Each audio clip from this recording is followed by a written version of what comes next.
So as you see here, these are all the parts that I have used to build this rover.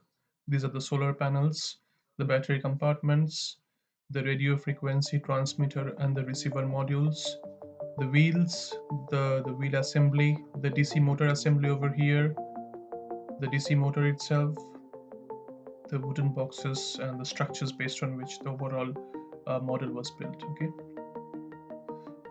this is the first built model, which has the chassis or the battery compartment, the wooden panels, the four wheels, and the pulley and the belt assembly. So this was the first structure of building the DC motor assembly, which has this box, the mast, the triangular boxes to support the frame, and I have used some wooden sticks to connect the solar panel assembly over here. Now I'll come to the next part where I have faced some challenges, like due to which I had to come up with a design change. So once these two structures were assembled, I had to fix them on the chassis with the help of the both-sided tapes. Now one problem which I faced uh, while doing a test run is that after I have connected the DC motor, the rotor part, with the wheel assembly with the pulley using the belt, and started and just tested the DC motor, like due to the weight of this entire structure, the entire mast was getting pulled in like towards the forward direction, because there wasn't any uh, like anything to counterbalance the weight on the other side. This DC motor had uh, some good amount of weight, and like because it was fixed on one side of it and we didn't have anything on the other side, the tension of this belt and the pulley assembly was pulling the entire structure forward. So that posed me and some initial risk and some initial challenges also, because of which I had to make some design changes to counterbalance the weight. So yeah, this was more or less after I have assembled it. And now I'll show you where I have done. So in this picture I have fixed both sided tape to attach the solar panels S1 and S2.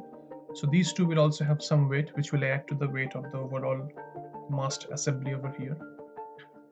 And so this is the snapshot where I have connected the 27 megahertz receiver, the electronic circuitry to this mast, and also fixed the antenna on the top with a screw.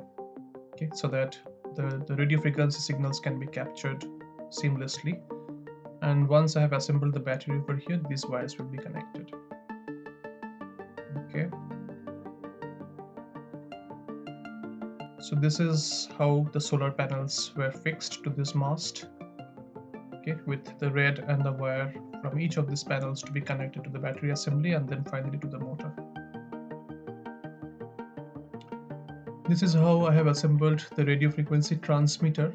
So it has two connections to connect to the battery terminal, which is fixed just below the wooden panel.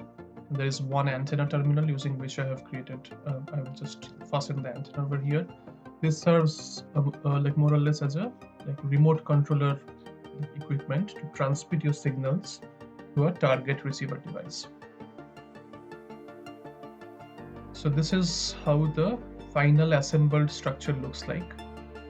I have connected all the battery terminals and the wires and cables with the required port. So it has two terminals, the red and the black. The wire should go to the battery assembly, and then the yellow and the green should be connected to the directly to the plus and minus terminals of the DC motor. Okay. So this structure is more or less multi-purpose, because this DC motor can be powered both from the battery assembly, which is over here, and also from the solar panels. So this is more or less like a parallel circuitry whereby the power can be provided either from solar panel or from the battery. So now if you see over here, this is the one which I was talking about. Because there was a pull towards the front of the rover, and by adding the solar panels, the weight of the entire mast assembly also increased. I had to add this white colored styrofoam uh, panel, okay, just below the DC motor, so that the weight can be counterbalanced. Okay, so it's more like a styrofoam sheet where the load of this entire assembly is distributed across the two wooden panels. And also I have added a styrofoam sheet just beneath the the DC motor assembly, so that the entire stuff doesn't come forward. Okay, so I believe from the next picture it will be a bit more clear. If you see here, this DC motor assembly is resting on the styrofoam sheet. It's a white colored styrofoam sheet, and the entire weight is now distributed across this kind of a pillar. Okay, the styrofoam pillar is taking the load, and the load is distributed across these two panels. So it's acting like a beam to support the weight of the entire mast. Okay. And I've tested the motor after it. There is no kind of pull forward, and although there is a pull, the entire structure is pretty much stable and it's not moving across. Okay. And this is how the final model looks like, with the rover on the left, the fully connected rover with all the batteries and everything, and this is the transmitter section. So that's the entire assembly. So finally my basic rover is working now. I've connected the battery with the electronic circuitry here, the 27 megahertz radio frequency RC controller, with the antenna connected on the top over here. That's the antenna system. I'm not using the solar panels at the moment. I'll try connecting it sometime later. I have made some modifications to the wheel pulley system and the belt, and given it support over here, a wide support. Otherwise the tension in the pulley was pulling the entire motor assembly towards it, due to which the mast was moving forward. Now the mast and the entire mast assembly, it seems to be stable, and that's the basic rover structure. And this is my remote control. So that's the radio frequency transmitter, 27 megahertz, and that's the antenna connected. I do have a battery assembly over here, so that's the battery, and that's the structure over here.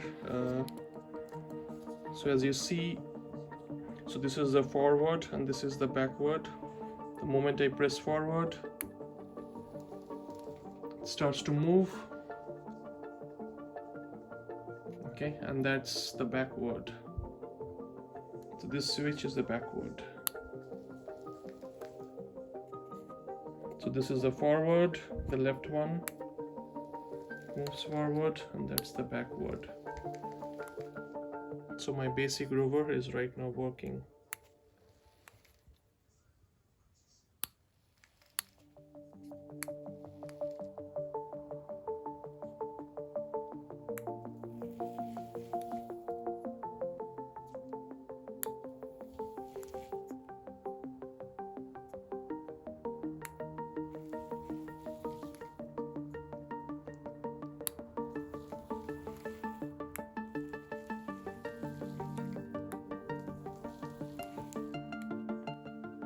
Thanks everyone for watching. I will be bringing forward some more advancements and improvisations to this rover structure.